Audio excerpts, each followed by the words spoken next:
And it was incredible. He was an incredible human being. He's here tonight to share his story. And so with no further ado, I want to introduce Nico.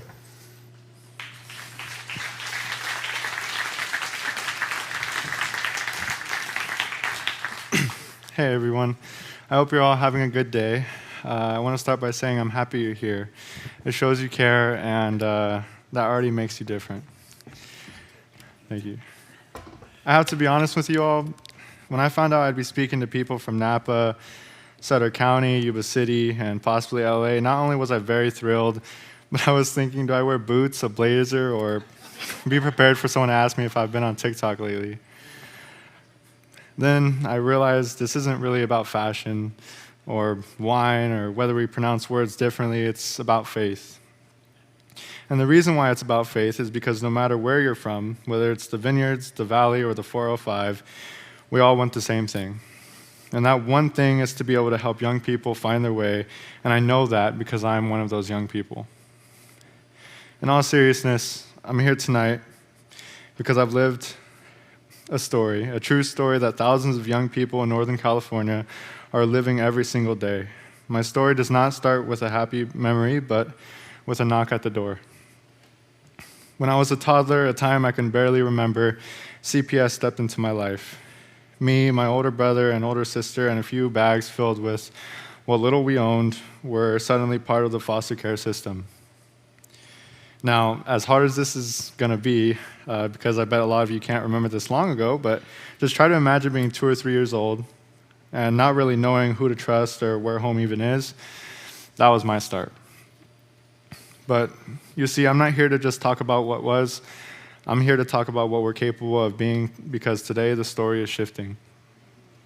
This is going to seem random, but how does eating 7-Eleven taquitos, 7-Eleven pizza, and Coke, and a very unhealthy amount of energy drinks every day sound at 15 years old? I worked at 7-Eleven for my first job at 15 just to be able to eat, because who I was living with at the time wouldn't even supply me with food. Now, let me tell you how I turned my pain into purpose. Right now, I'm currently studying kinesiology at my local community college because I want to learn how to help people heal their bodies.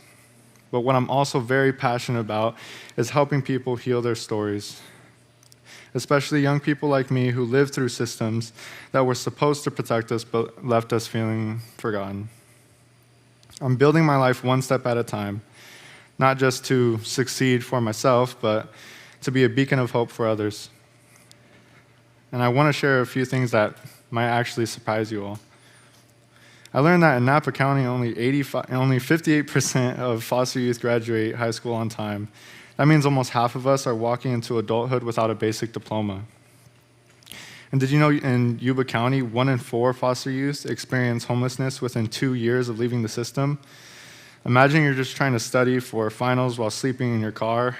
It's unbelievable, but it's real, and I actually know friends and people who have experienced that.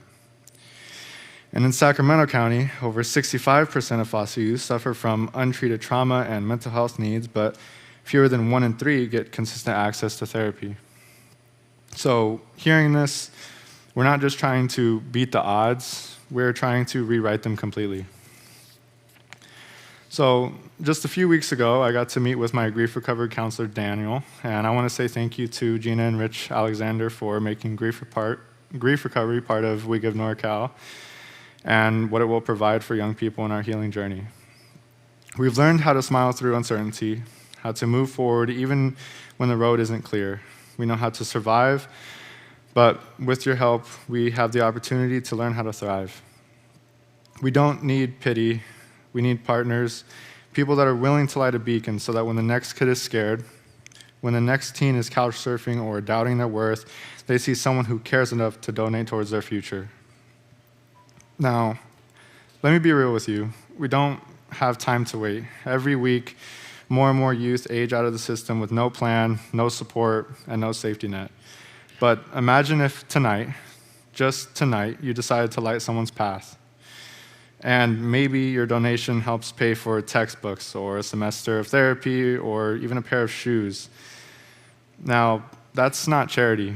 In my opinion, that's legacy. I want to leave you with this. I used to think that I was just a statistic. One more number, one more lost kid. But then someone believed in me. Someone saw me, someone gave their time, their heart, their love, and yes, their commitment so that I could grow. And now, I'm no longer lost in the storm. I'm the one holding the beacon. Let's make sure more of us find our way home. Thank you, everyone. If you have any questions or want to talk to me, I'll be set up at one of the tables in the back. Thank you. Nico, awesome job. Thank you. Thank you.